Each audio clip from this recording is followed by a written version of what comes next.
Good evening, ladies and gentlemen, members of the Local Comprehensive Planning Committee. Hi, welcome. We have a very exciting workshop to get to tonight, so I want to get on with business, if that's okay. I'll call the meeting to order at 5:31. I'm Wendy Northcross, Chair of the Local Comprehensive Planning Committee, resident of West Barnstable. A notice of recording that I have to state here, the meeting will be televised live via Xfinity Channel 8 or High Definition Channel 1072. It may also be accessed via the Government Access Channel live stream on the Town of Barnstable's website. In accordance with Mass General Law, Chapter 30A, Section 20, the committee must inquire whether anyone is taping this meeting and to please make their presence known. No taping? Great, thank you. Okay, so first order of business is to approve the minutes of the January 25th and the February 8th meeting of the committee. Madam Clerk. Hi. I think the minutes are pretty much okay, but for a couple of typos. Lindsay Council's name's misspelled and APCC is miswritten, but Other than that, the minutes are fine. I think they're fine. Okay. Motion to approve? Okay, thank you, Fran. Second that. Cheryl seconds it. All in favor, say aye. Aye. Any opposed? Ayes have it. Thank you. Okay, before we go any further, I just want to make some comments relative to some of the public feedback that we've had in the last few weeks. And I have to pull up my notes because, you know, when you're hitting 70, you got to remember the best way you can. Okay, so this is my recommendation for the committee. I'd like to have the feedback of the committee, but in my view, and according to the information that we were presented at the beginning of our tenure, the local comprehensive plan lays out a vision for the future of Barnstable for its land use, and this is a 10 to 20 year lookout. As a committee representative of a town of over 40,000 residents and thousands more who work or recreate here, our job has been to seek comment, to listen to people who live here, people who are employed here, people who find enjoyment and a connection to nature here, and those who have expertise in their respective fields of study or knowledge. Whether that expertise is employed by us as a town or whether that's from another organization that has been able to share their knowledge with us, we've been very fortunate to have had that input so far. We have actually spent a year gathering that input, and we continue to do it today. But seeing the future is hard, and we rely on the community and the help of experts to decide what should be in the plan. We've heard the call for the need for further study of land use that falls under the natural resources section, which is why I'm making this comment tonight.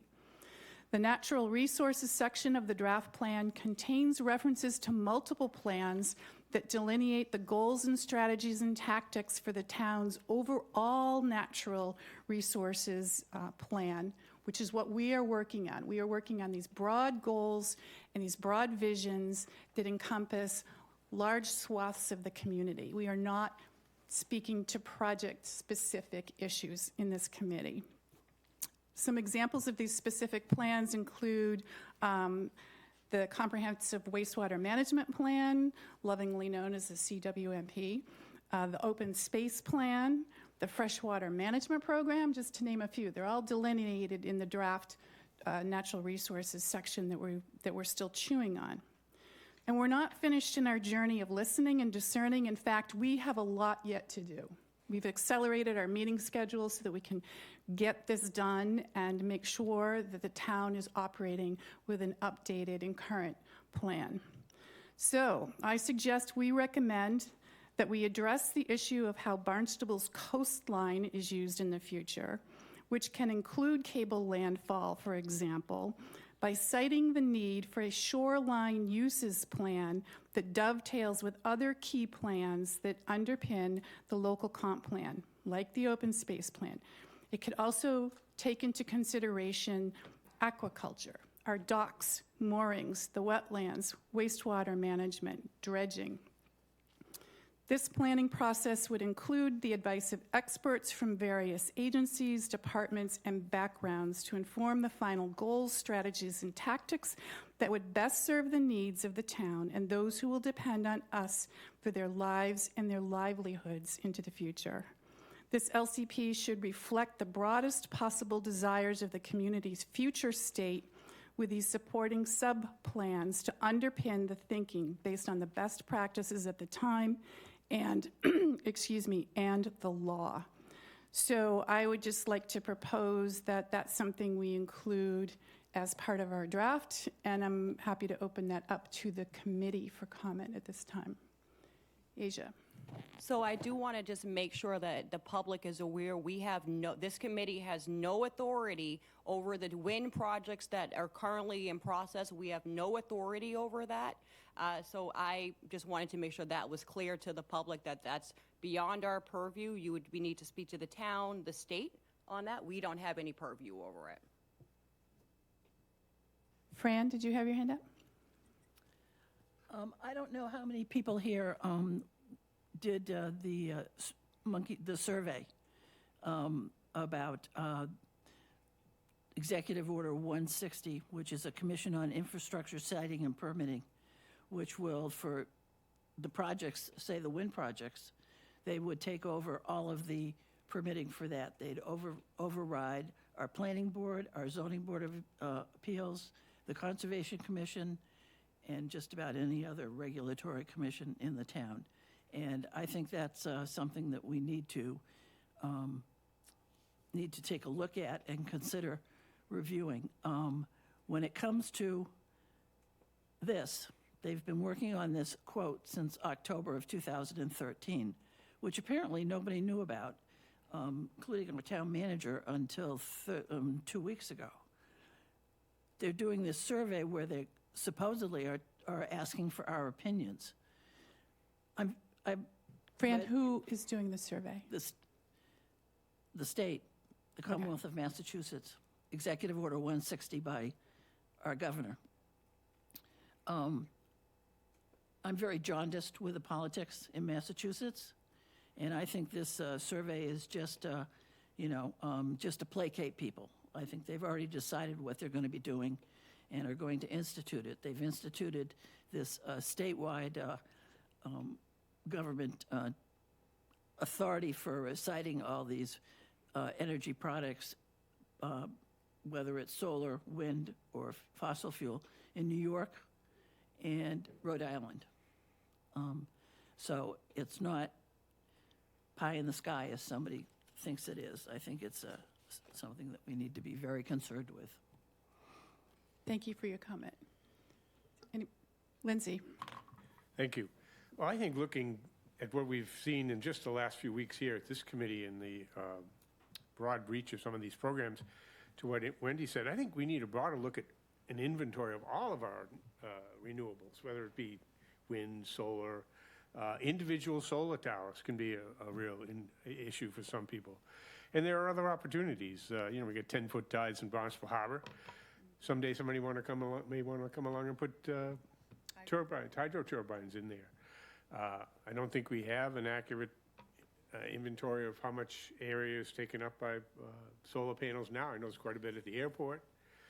So it'd be good to, through our process of recommending these broader looks at things, to have staff inventory that, and I think there's some indication they can do that, and maybe look forward to doing a formal study of where cables for wind farms could be landed reasonably, and where the other cabling that's needed for these things would be. I think it would be a real benefit of our land use section. Thank you. Thank you. Anyone else? Katya. Yeah. Green. There. Oh. Now take your finger up. Go. Thank you. First time. I'm really glad to be here, and thank you for the work you have done. And it's first time speaking. It concerns me when things are done, like in a sketchy way, like sneaky way. I don't like that. I think we really need to have things clear, open to the public, to the table, clear. And everything that is not the way, we have to concern about it. And I really like your recommendation. I think we have to go deeper on all that. We can't just let it go. It's too important. And really concerned about our future, my kids, and, no. Thank you. Anybody else? Cheryl? Yes. Two things. I agree. Inventory of all of that should really be done to bring us up to date. As for accepting what was read into our guidelines or to our goals and that, I would really like to first have a chance to have read it beforehand, and so I would request that we wait till we all get a chance to look at it, since two have already gone to the wind aspect, so that we know what we're agreeing on and have a chance to peruse through it. Sure. And I mean, I'm introducing it tonight as a result of last time's meeting. I And understand. just as a thought pattern, so that we can write that together. Okay, good. I just thought, so that we can all Thank have a you. chance to have input. Yeah. Thank you. Are we saying that the wind powers, that's within our purview? Because I thought that that was not within our purview whatsoever. So We don't have any purview what I'm on those proposing is projects. that this needs further study, that we are not the experts, that it's going to take some time, and that should encompass more than just cable landfalls on beaches. It needs to also look at all the uses of our shoreline. The town of Barnstable has been a leader in renewable energy host community, and we're learning a lot from that. And so we need to take that learning along with what the future may need and try to discern the best plan for Barnstable. I'm very concerned that we could put everything else we're doing on hold and go down a rabbit hole that would be too fast, inappropriate, ill-conceived, and not receive the time of day that it needs, the transparency and the thoughtful deliberation that it needs. I was involved with the Cape Wind issue from a professional standpoint of when my agency first heard about it, it was great. And then we learned more about it, it was like, not so great. Part of that was process. 20 years later, we said, okay, we like the idea, we don't like it there, where can it go? 20 years later, after a huge public process, we decided where it can go. Now we're building where it can go, but now we're finding other issues. And as a town, how we use our shoreline is part of that issue. And I think we can ask the town, okay, this is important. People have talked about clean water. They've talked about natural resources. These are the overarching broad goals that we rightfully have identified. But the specific action plan for that, it's just like saying, this is how we're going to clean up our wastewater. So we didn't write, I mean, so I'm suggesting we treat it that same process, like put it in the hands of people that know a lot more than we do. I'm happy to go to those meetings, but not right now. This needs to be an outcome of this local comp plan Agreed. for the future. Well said. Very well said. Okay. So with that said, we'll kind of make sure we inflect our opinions on some of this workshop that we're about to get into. Say one final thing? Sure. I do want to say that we are a nonpartisan committee. No one's political views should have any say on who gets what support, what community gets what. Right. We're nonpartisan. I don't care if you're a Democrat or a Republican. I want to support you in this community. So I just wanted to make that clear, because I know there have been comments I've read on Nextdoor and other places where people are using their political views instead of and they have positions of power and title. So I just wanted to say we're nonpartisan. I think we all got here because we love our community, and we want to do the best by it. And we do bring different points of view. So have I heard from everybody on this? We're good? We're going to go into a little public comment. We will do public comment. Try to time it, to be fair, and we will do a 2-minute public comment. Can you guys do it in 2 minutes? Because we'll do 2. We have the written sheets that Kate's going to explain to us, and she's going to explain to us our process right after public, but I'm happy to take public comment at this point in time. Seeing no public comment, Kate, come on up, tell us how we're going to conduct our workshop.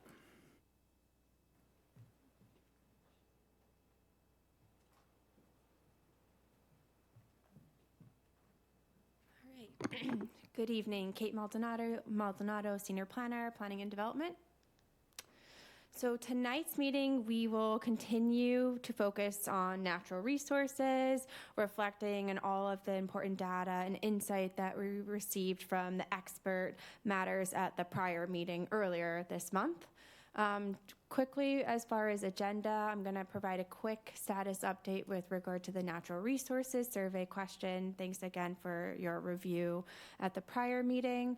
I also want to touch on the structure of the plan now that we've made great progress to date. Just reflect back on what the end product will look like and what each chapter will include.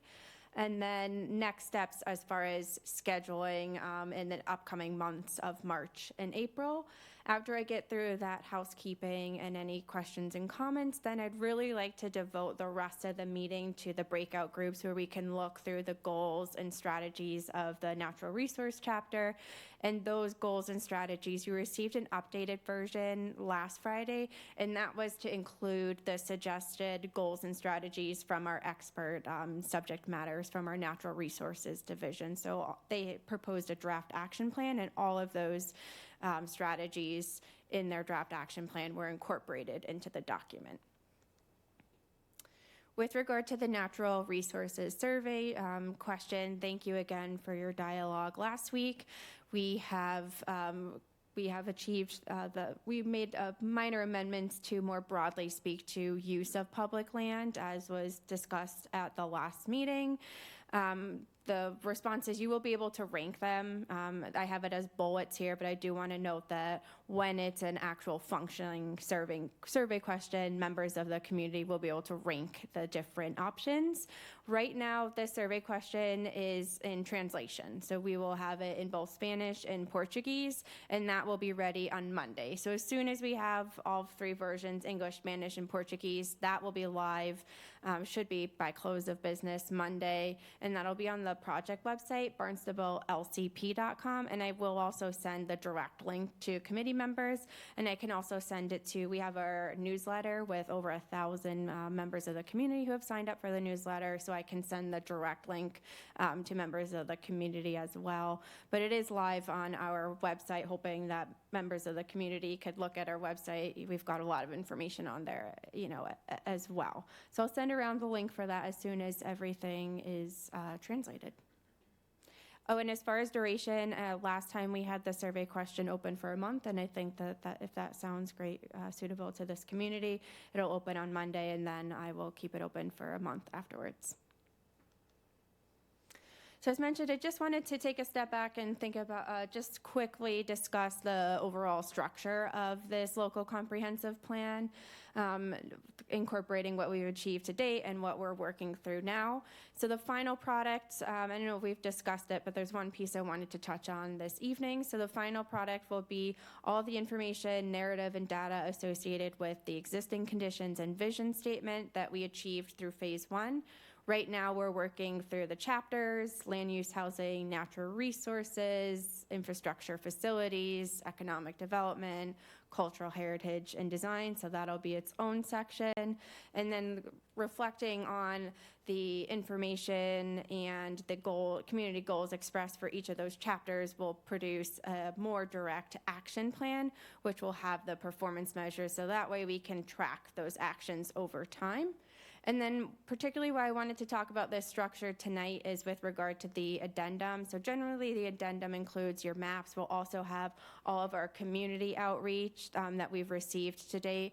And this past week, you've received a summary of the expert presentations that you heard at the last meeting. We're proposing taking that summary from the last presentation, and we'll also craft summaries from the prior presentations and putting it in an addendum rather than in the chapter sections, just because we want to keep those chapters more concise with the information about issues, opportunities, and goals. And then members of the community, anyone who wants to read the plan, can go to the addendum and see all of the summaries from all of the experts. So just wanted to present that structure to the committee tonight, if that seems suitable. And then any other documentation that reflects all of the outreach and information we've received from the community would go in that addendum, but trying to keep these chapters more concise for the community to enjoy and read through. And then with regard to individual chapter structures, how we've framed it to date and how we'll continue to is each chapter has the introduction. We're working on data sheets as well. So this will be something that will be incorporated with the final product. We'd love to, after hearing from the subject matter experts, pull out maybe 5 top insightful informational facts about each of those subjects. And then we can work with a graphic designer to make a nice illustrative capture of those 5 goals or statistics. So that's something that we're continuing to work on and would certainly provide to the committee for your review. And then each chapter has actions achieved since 2010. That's both plans as well as achievements, issues and opportunities. And then there's the policy goals and strategies, which we've been really diving into as we work through each of the chapters. So as mentioned tonight, we'll continue to focus on the natural resources chapter. This chapter broadly speaks to 6 categories: groundwater, marine waters, our freshwater lakes and ponds, wetland resources, habitat, and open space. And we will be reviewing the goals and policy strategies for each of those categories tonight. So those, as Wendy had touched upon earlier in the meeting, those goals and policies for each of those categories we'll discuss in the breakout groups. What we've also done is we've taken those documents and they're available tonight here in person and can be submitted to our LCP email or dropped off to our Planning and Development Department office. So that way, members of the public, whether you're participating, watching us live or via Zoom after the meeting, or the recording after the meeting, or if you're here tonight, we want to have opportunity for everyone to provide any comments that you have about these goals and strategies for each of those 6 categories. So welcome to provide your comments and email them to staff, and we'd pass it along to the committee or drop off hard copies. And that's what I'd like to dedicate the remaining of the meeting to. Since there's the 6 categories and there was a 7th category that talked more broadly about regulations, I'm hoping that maybe we can set aside 10 minutes to each of the categories. I think we have a little bit more time this evening, so that way we can really dive in and work through each of those. And the last thing I just wanted to touch upon as we're working through, just with regard to schedule. So similar format as we did for the month of February. March, we will focus on facilities and infrastructure. So that first meeting, March 14th, that meeting we will have subject matter experts from DPW as well as regional experts come in and provide insight and feedback as far as where we are today, what role each of those entities play, what they foresee as current and anticipated issues and opportunities. So that'll be that first meeting, get as much expert information and insight, and then we'll come back the second meeting, the end of March, to work through our goals and strategies associated with that chapter. So March will be dedicated to facilities and infrastructure. Thanks to the committee for providing your time to have a second meeting during that month to keep this process moving along. So it'd be the 2nd and the 4th Thursdays during the month of March, facilities and infrastructure. And as we're working towards the month of April, we'll be doing outreach. So we'll take all of the chapters today, land use, housing, natural resources, facilities and infrastructure. We'll have drafts of those chapters and go out to the public. I think during the month of April, we'll have all those chapters open for public comment, and we can certainly talk about the structure of that outreach towards the end of March. But we dedicate April to have the drafts available and meeting the public where they are. We'd have 7 meetings in each of our villages, so I'm finalizing venues for each village, and I should be able to report out the times and dates and locations, hopefully at the next meeting. There's just a few venues that I'm tying up. So that's where we're heading in March and April. And if there's any questions or comments, and otherwise we'll dedicate our time to really diving through those goals and strategies for the natural resources chapter tonight. questions for Kate? Very zippy. Thank you. Okay, so we are going to go to the back of the room and break into two. I think we have enough for two groups. Then, yeah, great.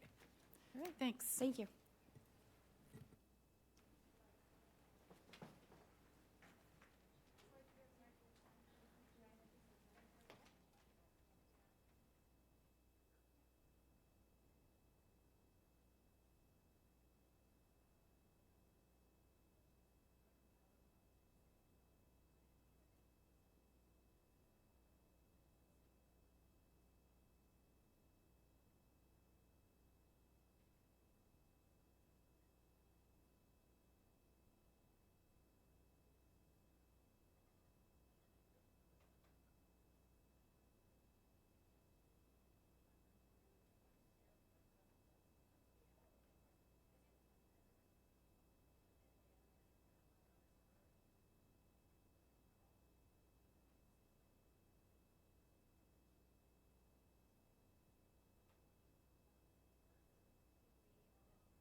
Okay. That was great. We're going to come back and report out, and then we can go home and think of more things that might need editing.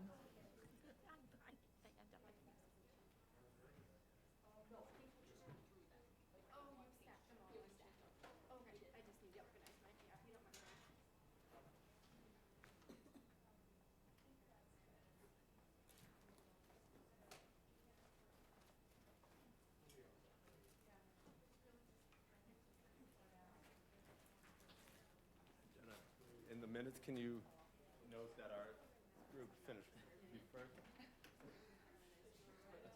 We were right on time. Thank you.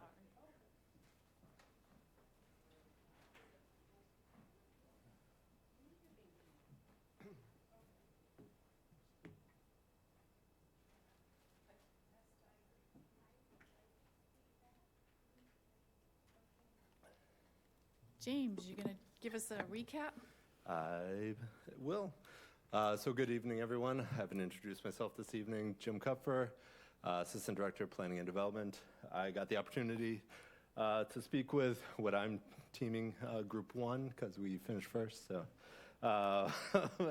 and we had a lot of great discussion points on a number of policies and strategies. I'll just sift through real quick the different pages and the items. There's some trends that came out as we were talking. So the first one, wetland resources.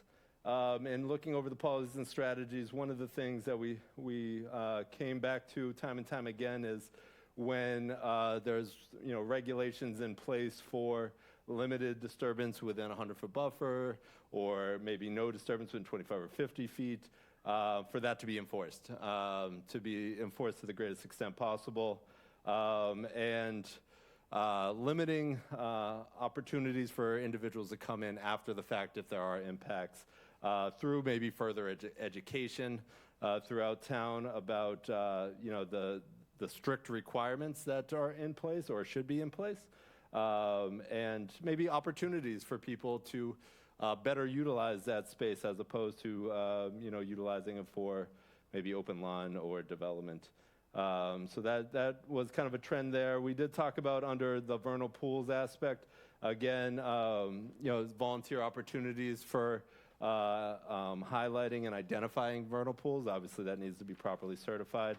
But there are a lot of great opportunities for our residents to take that opportunity to enjoy our environment and identify vernal pools where they see it during the proper season.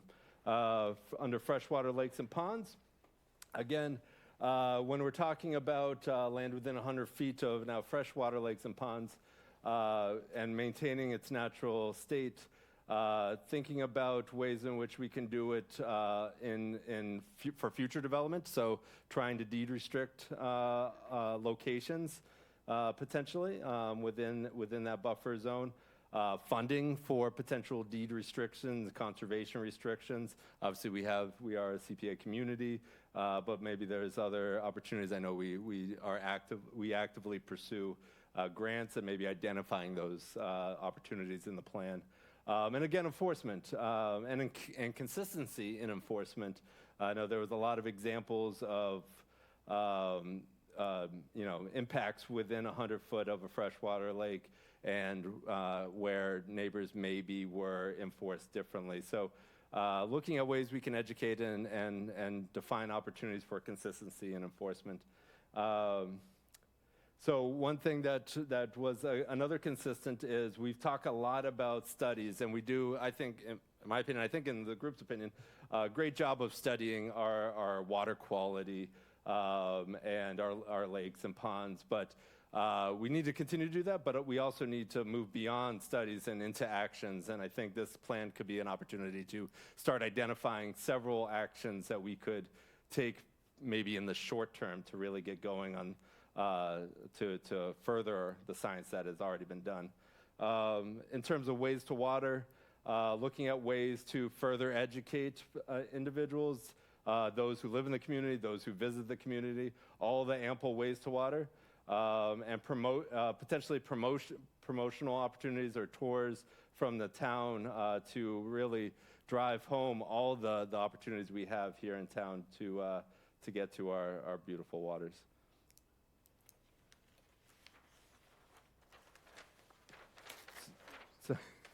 So under other regulations and processes, we really just talked about kind of standardizing and under the item for requirements or incentivizing landscaping or reduction of lawn areas, looking at future requirements and standards, meaning again if there are say developments that come forward that maybe there's an opportunity to review and approve with more natural landscape or more natural buffers that stay in place, and again standardize some of those requirements.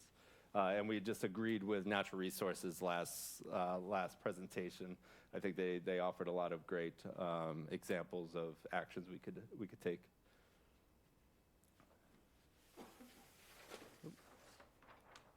So on the open space, furthering potentially defining or defining multiple ways in which we talk about open space, and doing so potentially in written form, which there already are some opportunities in our open space plan, but maybe furthering that definition and showing it in illustrative form further in the maps. I know we have some good maps here tonight, but maybe furthering that even more. And potentially one of the strategies also will be to update our open space and recreation plan done in 2018. But every 5-10 years, it's always good practice to continue to do that. We did add aquaculture into use of land protection to protect water supply, protect fresh and marine surface waters, preserve historic scenic cultural resources, provide opportunities for farming, aquaculture, and agriculture. And also, we looked for the open space to be fully accessible, both for everyone who lives here, visits here, regardless of income, but also for ADA compliance. I know the group really highlighted a few opportunities that we do have on our recreational beaches and other locations, but furthering that and any kind of designs for improved recreation should take into account ADA. Under marine waters, we talk a little bit about so talking about for any new docks and moorings, maybe in fact a moratorium was a good idea, but looking at ways to preserve pre-existing docks and moorings, but maybe in a more environmentally friendly way if that's available. And then also kind of re-looking at that moratorium maybe every so often, maybe frequently or infrequently depending on the locations. Also, specifically, concerns about adding moorings in Katuitt, but I think there are maybe some other locations too. So maybe, as we talked about 2 weeks ago, looking kind of holistically at our mooring plan and where's a good location for. We also add, in terms of sea level rise and flooding and the risk to human health and safety, talking about potential regulations we could put in place to minimize risk to our infrastructure and any new buildings or redevelopment of buildings. Thinking of things which we'll probably hear about in our next meeting about infrastructure and, like, say, for instance, our sewer pump station and putting them in strategic locations so that they are not within our flood zones. And I think that's it for that one.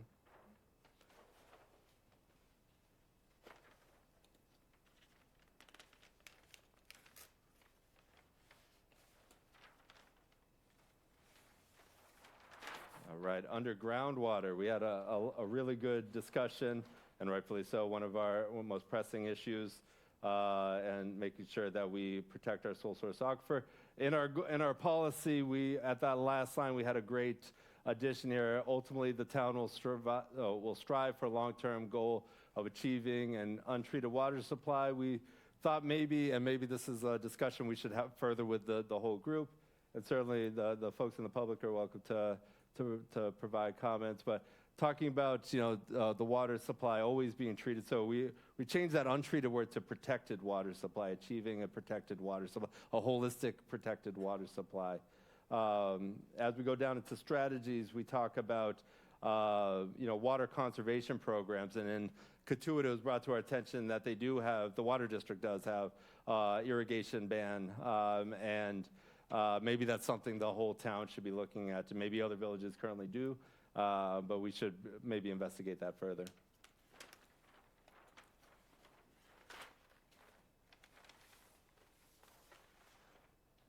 Oh, yes, and one topic that we wanted to further pull the strings on is explore the opportunities for desalinization of our water. So, there were some pros and cons to it, and I think ultimately the group thought it would be good to maybe, explore that concept a little further. Last one is habitat. So habitat mapping, which I think we already have some mapping, but making sure in our plan we have robust mapping of our sensitive habitat areas and corridors. Again, talking about enforcement and penalties for those who are strategically impacting those, knowingly impacting those sensitive habitats without doing it in the proper manner. We've talked about furthering customer service, streamlining customer service so we can kind of get out in front of some of these enforcement issues, even establishing a hotline for it. We talk about changing that last word of climate change to potentially climate impacts. And lastly, this last one, encourage proactive planning, zoning, and permitting to protect endangered species habitats while still providing recreational opportunity to the public. And lastly, that's it. All right. I think that was it. Fairly comprehensive discussion from our group. I'll hand it off to Kate. Excellent.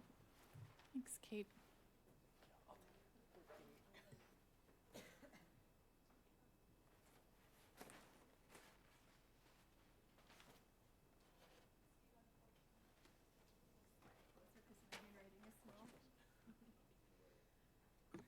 Okay, thank you. We had a very robust conversation, so I'm going to try to hit on the big highlights, but stop me if I'm missing anything. I think overall there was consensus with the strategies as there are, and there was a repetitive theme of seeking for education. So we talked about a welcome package repetitively during the conversation, both to express and inform residents and new residents, visitors, of the alike of amenities, but also regulations in the town so that anyone is informed of, information down to species, recreational opportunity, native species, recreational opportunities, so that someone could comprehensively have an idea of what the expectations are and desire, mostly predominantly related to sustainability here in Barnstable.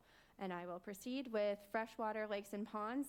There is an overarching topic discussion of a need for a broader, larger inventory. We have, I think it's 80 or so ponds across the town of Barnstable. We need an inventory so that we have an in-depth, comprehensive understanding of where our ponds stand in one concise document. Looking at impacts such as flooding as well for some of the ponds. So a comprehensive document that talks about each of the ponds and some of the impacts that we're seeing with our ponds, and also prioritization for how to resolve and maintain those conflicts with the ponds. With regard to, again, the lakes and ponds, thinking about any sort of incentives that we could provide to homeowners when we talk about the vegetative buffers and maybe improvements to infrastructures that would help to promote efforts to improve the quality of our ponds and lakes. Okay.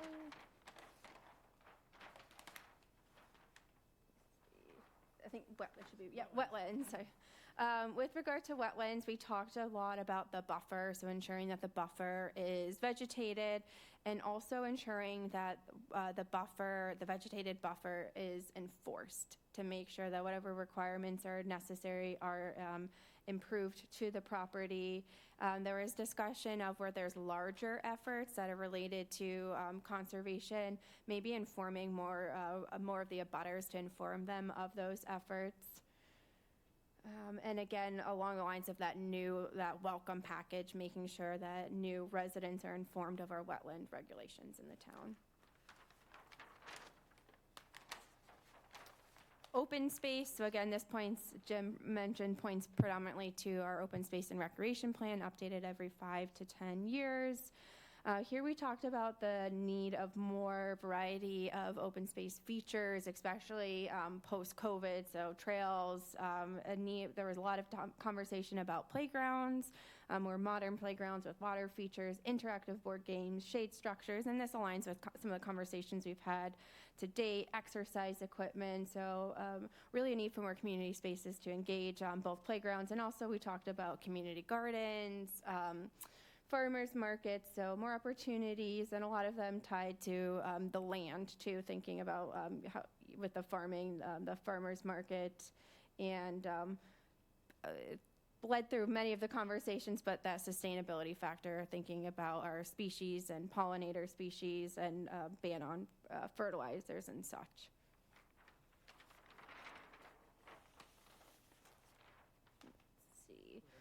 This was the broader other regulations and policies.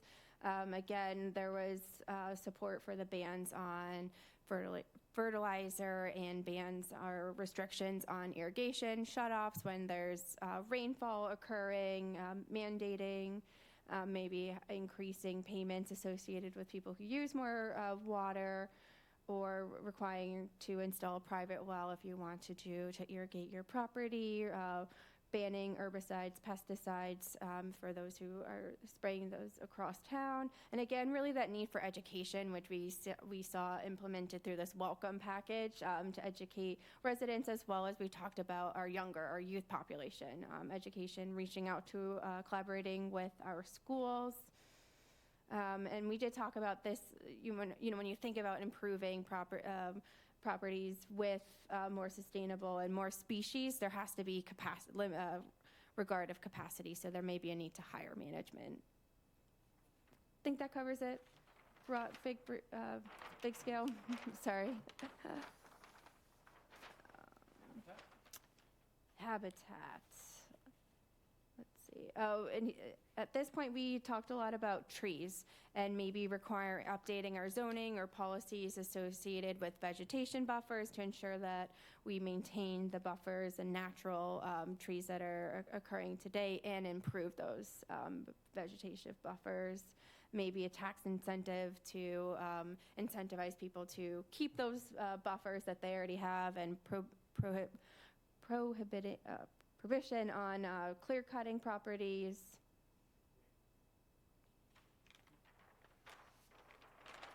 Prohibiting, I apologize, late in the night.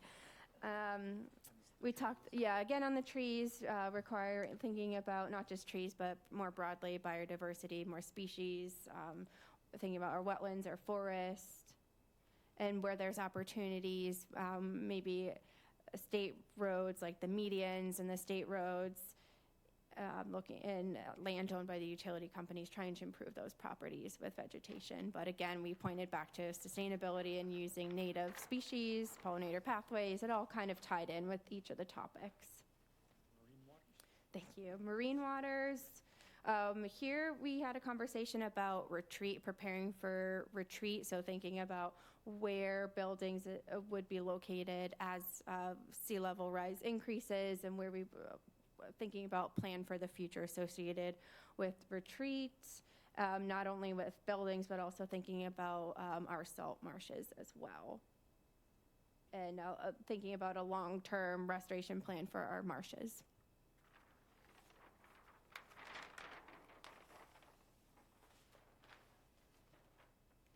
Marine part two. Part two really tied into earlier conversations about further study on cable, landfall, education for landscapers on sustainable practices, and with the ways to water, managing the signage, et cetera, to make sure that it's still in place.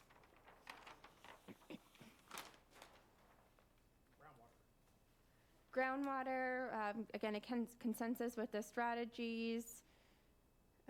We talked about thinking about proactively coordinating with our adjacent communities. We're on the one aquifer, discouraging use of water for lawn, again, with the irrigation, shut-off valves, and emphasizing that West Barnstable is on private wells. And the need, again, in that welcome package could emphasize the need to test your well water. I think that may be it, and I apologize that was quick, but really education of our policies and regulations in town, and also highlighting our amenities, I think. Great. All right. That's excellent. So, so it's late, almost 7:30. We got a lot done. I don't think there was any general correspondence.